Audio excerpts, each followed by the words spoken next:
আপনার চেহারা নূরের মতো উজ্জ্বল হয়ে যাবে শুধুমাত্র যদি একটি আমল আপনি করতে পারেন।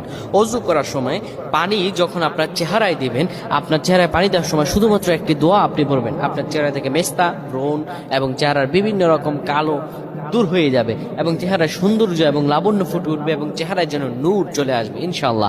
অনেকে দেখা যায় সুন্দর কিন্তু দেখতে ভালো লাগে না, কিন্তু অনেকে কালো কিন্তু তারা দেখতেও ভালো লাগে। এটি হচ্ছে আল্লাহ তাআলার পক্ষ থেকে একটি রহম। চেহারা সৌন্দর্য বৃদ্ধি পাওয়া আল্লাহ তাআলা দোয়া কবুল করার মাধ্যম, চেহারা সৌন্দর্য বৃদ্ধি পাওয়া গুনাহ মাফ হয়েছে এটার মাধ্যম। প্রিয় ভাইরা আমার, এটা অত্যন্ত গুরুত্বপূর্ণ আমল, সকলেই করবেন। যখন আপনি অজু করবেন, অজু করার সময় পানিটা যখন চেহারায় দিবেন, ওই পানির মধ্যে 3 বার করে ফু দিবেন। আল্লাহু নূরুস সামাওয়াতি ওয়াল আরদ আল্লাহুম্মা ইগফিরলি, আল্লাহু নূরুস সামাওয়াতি ওয়াল আরদ আল্লাহুম্মা ইগফিরলি।